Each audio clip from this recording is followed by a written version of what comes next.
Hello dear students, आज हम आपके फिज़िक्स का एक नया प्रैक्टिकल करेंगे जिसका नाम है कैपेसिटेंस ऑफ कैपेसिटर और ये है उसका इंस्ट्रूमेंट। सो पहले हम देख लेते हैं हम प्रैक्टिकल में क्या करने वाले हैं।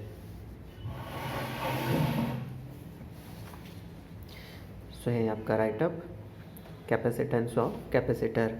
प्रैक्टिकल में आपको क्या करना है, आपको दो कैपेसिटर्स दिए जाएंगे जिसकी वैल्यू आपको फाइंड करनी है। सो ये है प्रैक्टिकल का सर्किट।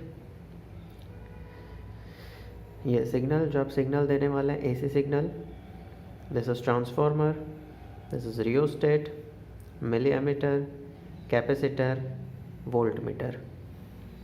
कनेक्शन बहुत ही इजी है और हम कैपेसिटर की वैल्यू फाइंड करेंगे यूजिंग दिस इक्वेशन। ये इक्वेशन क्या है, 1/2πf(x)c। 2π की वैल्यू आपको मिल जाएगी। f means frequency. ये कौन सी फ्रीक्वेंसी है, जो सिग्नल आपने अप्लाई किया है। आपने एसी सिग्नल अप्लाई किया है जिसकी फ्रीक्वेंसी होती है 50 हर्ट्ज़। सो यहाँ f की वैल्यू आएगी 50 और xc, ये xc क्या है, xc है impedance of the capacitor. So practical को हम पहले थोड़ा समझ लेते हैं। करंट हमें मेजर करना है, वोल्टेज मेजर करना है। करंट और वोल्टेज का यूज़ करके हम इम्पीडेंस फाइंड करेंगे। Using current end voltage V will find impedance of the capacitor. इसके लिए हमें चार अलग अलग वैल्यूज़ के लिए फाइंड करना है और हमें चार वैल्यू मिलेगी इम्पीडेंस की। उसका एवरेज करेंगे, यहाँ पर एवरेज मिलेगी और ये x की वैल्यू हम रख देंगे इस इक्वेशन में, तो आपको कैपेसिटेंस की वैल्यू मिल जाएगी। बहुत ही इजी है। तो चलिए इसका कनेक्शन शुरू करते हैं।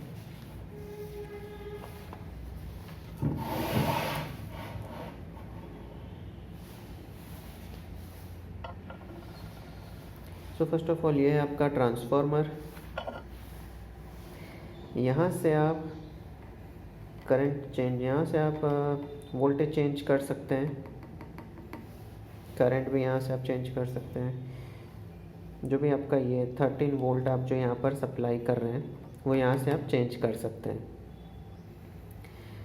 Then this is register, this is capacitor, milli ammeter, इसका कनेक्शन इधर आएगा।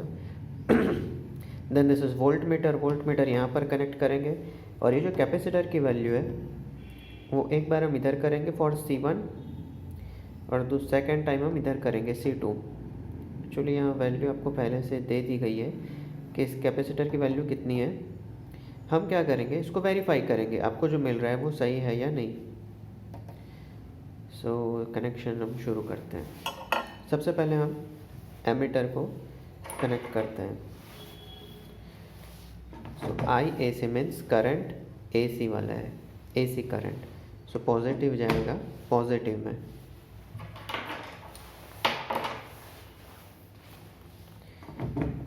और ये नेगेटिव जाएगा नेगेटिव में। सो ये हमने एमीटर का कनेक्शन कर दिया है, पॉजिटिव पॉजिटिव में, नेगेटिव नेगेटिव में। ओके, नो वोल्ट मीटर का कनेक्शन कर देते हैं। ये पॉजिटिव जाएगा पॉजिटिव में और नेगेटिव जाएगा नेगेटिव में। सो ये भी हो गया है connect, positive positive, negative negative. और बाकी रह गया हमारा कैपेसिटर। तो कैपेसिटर को पहले हम रखेंगे C1 में और जब नेक्स्ट टाइम हम चेंज करेंगे कैपेसिटर तो इसको हम शिफ्ट कर देंगे C2 में। सो ये हमारा कैपेसिटर भी कनेक्ट हो गया। सर्किट का कनेक्शन बहुत ही इजी है। तो चलिए हम शुरू करते हैं। और यहाँ पर और कुछ भी नहीं आएगा, ये अंदर ही कनेक्शन है रजिस्टर का, इसलिए इसे हमें चेंज करने की कोई ज़रूरत नहीं है। हम यहाँ से भी चेंज कर सकते हैं। ये रजिस्टर हम यहाँ से चेंज कर सकते हैं, इसका रेजिस्टेंस। शुरू करते हैं।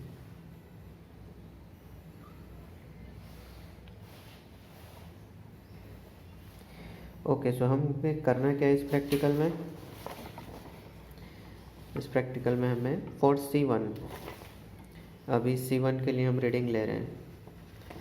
करंट आपको यहाँ चेंज करना है, तो हम करेंगे 2 4 6 8, 2 4 6 8। बट ये आपको ध्यान रखना है, यहाँ पर लिखा है एम्पियर में, और यहाँ आपको जो मिल रहा है वो किस में मिल रहा है? Milli ampere. सो यहाँ आपको जो मिल रहा है वो है मिली एम्पियर, बट यहाँ आपको एम्पियर में लिखना है। मिली एम्पियर को अगर हम एम्पियर में कन्वर्ट करेंगे तो क्या होगा? 2 into 10⁻³ ampere, 4 into 10⁻³ 6 into 10⁻³ and 8 into 10⁻³।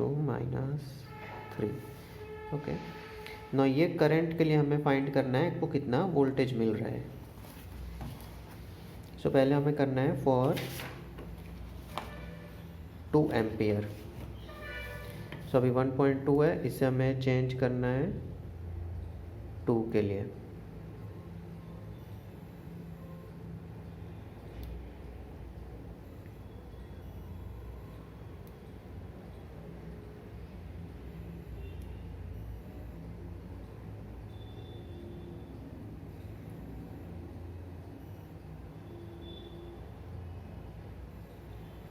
Okay, सो 2 के लिए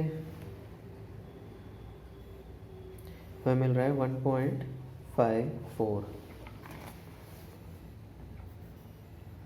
1.54। ये तो वोल्ट में ही है, इसलिए इसमें हमें कोई चेंज करने की ज़रूरत नहीं है। ना अब लेंगे 4 के लिए।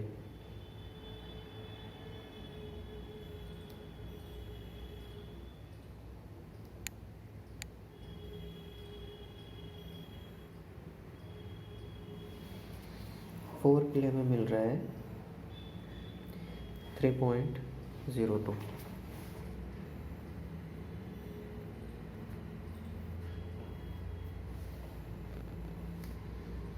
Now for 6,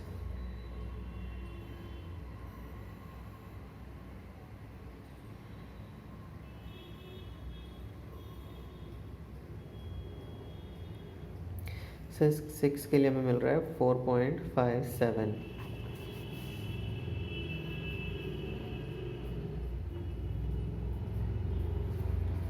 and for 8,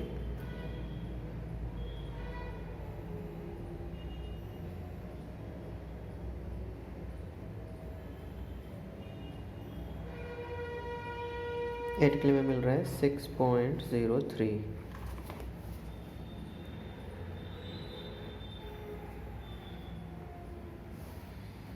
okay, now ये कैलकुलेशन हम बाद में करते हैं, C2 के लिए कर लेते हैं। आपको क्या करना है, बस ये जो 2 टर्मिनल्स है उसको इधर कनेक्ट करना है C2 में। तो ये जो हमारा कैपेसिटर का कनेक्शन है वो अब होगा C2 के लिए। सो सेम वही चीज़ हमें करनी है, पहले 2 एम्पियर के लिए, फिर 4 6 देन 8।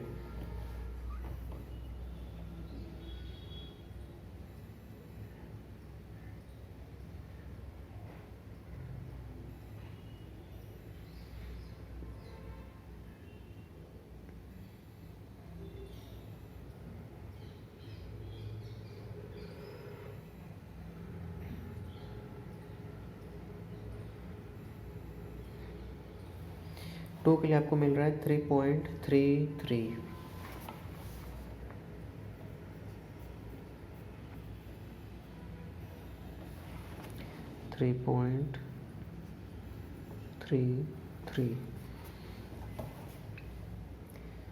फोर के लिए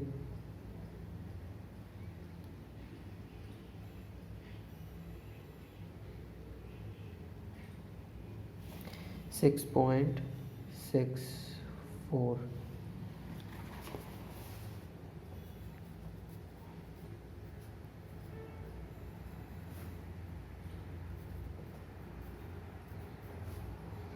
6.64.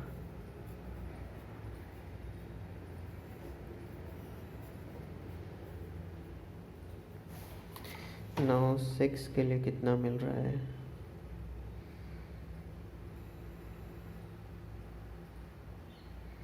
9.88.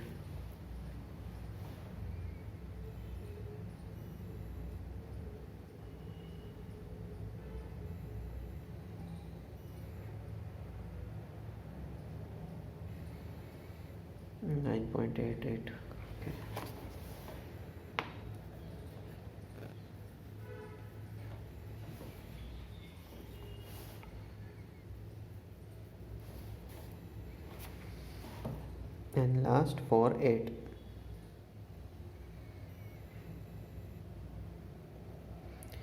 13.07.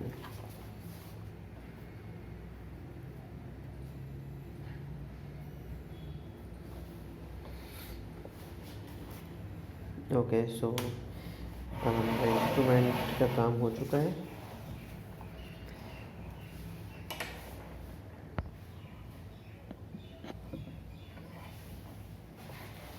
सो ये हमारी वैल्यूज़ है जो हमें मिली है.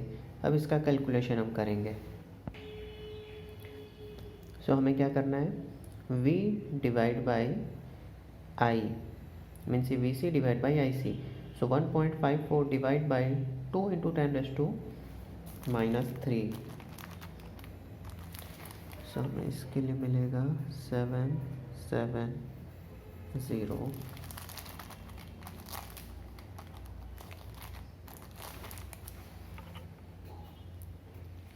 755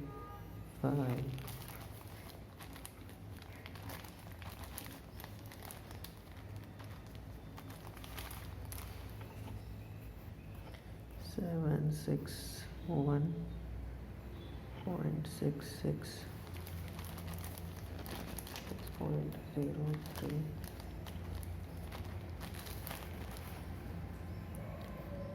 753.75.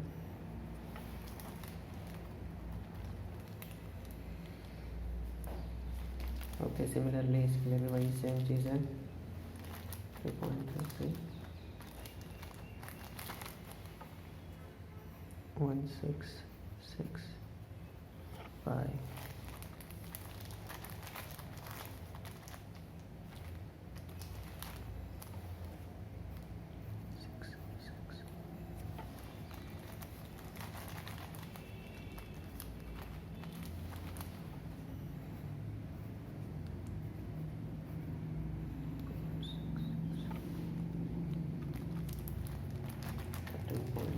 7 divided by 8, you will get 1633.75.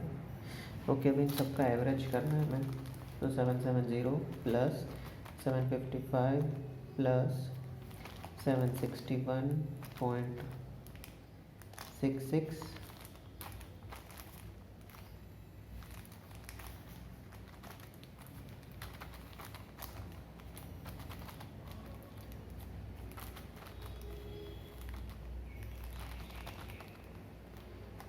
753.75 divide by 4.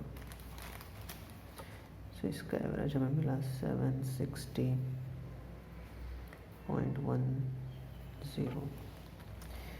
ना ये वैल्यू हमें रखनी है इधर.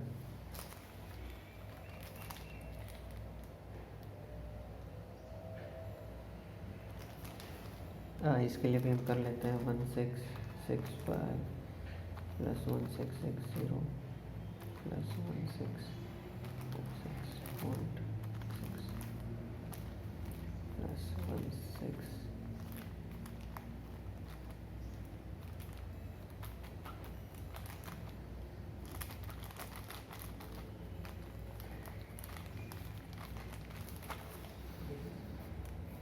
1651.35.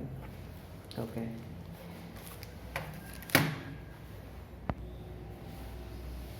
सो बस अब ये x की वैल्यू अब रखनी है इधर, तो आपको c की वैल्यू मिल जाएगी। ओके, सो इसकी हम कैलकुलेशन कर लेते हैं। कैलकुलेशन मैं आपके सामने ही करूँगा ताकि आप अच्छे से इसे समझ सकें। सो पहले हम ये कैलकुलेशन कर लेते हैं, 2 पाई f इंटू एक्स सी, 2 पाई इंटू एफ है 50 हर्ट्स, इंटू एक्स की वैल्यू कितनी है, ये आपको एवरेज वैल्यू लेनी है 760.10। ना ये आपको इसकी वैल्यू मिल गई। अब हमें क्या करना है, इसका इन्वर्स करना है। सो आंसर रेज टू -1, इसको हम इन्वर्स बोलते हैं। सो ये आपको वैल्यू मिल गई 4.187 इंटू 10⁻⁻6। सो इसका आंसर हम लिख देते हैं 4.18 इंटू 10⁻⁻6।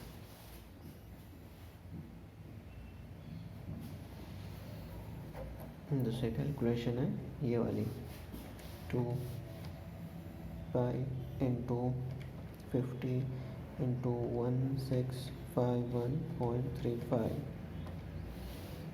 ना इसका इन्वर्स 1.9275 है, तो इसको हम 3 कंसिडर कर लेते हैं। ओके, सो ये हमारा आंसर। सो हमने प्रैक्टिकल जो परफॉर्म किया, आपको ये जो सारी वैल्यूज़ मिली है उसके अकॉर्डिंग आपको कैपेसिटेंस की वैल्यू इतने मिल रही है। दिस इज़ 4.18 10⁻⁻6 फैराडे, यानी कि इसको हम बोल सकते हैं 4.18 micro Faraday, and this is 1.93 micro Faraday. अब हम देख लेते हैं इसकी एक्चुअल वैल्यू कितनी है।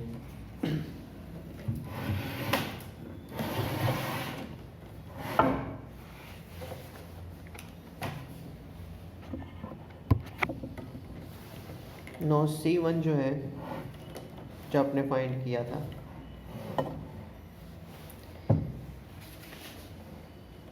C1 की वैल्यू इसमें शो कर रहा है 4.4 एंड C2 की वैल्यू है 2 माइक्रो फैराडे, और हमें मिल रहा है 4.18 and 1.93। So we are very close to the answer. तो कह सकते हैं कि आपका प्रैक्टिकल जो आपने परफॉर्म किया वो बहुत ही सही है। सो आई होप आप लोग को ये सब कुछ समझ में आ गया होगा। आप इसका स्क्रीनशॉट ले सकते हैं। ओके, आपको कोई भी डाउट हो आप नीचे कमेंट में हमें बता सकते हैं। Thank you so much.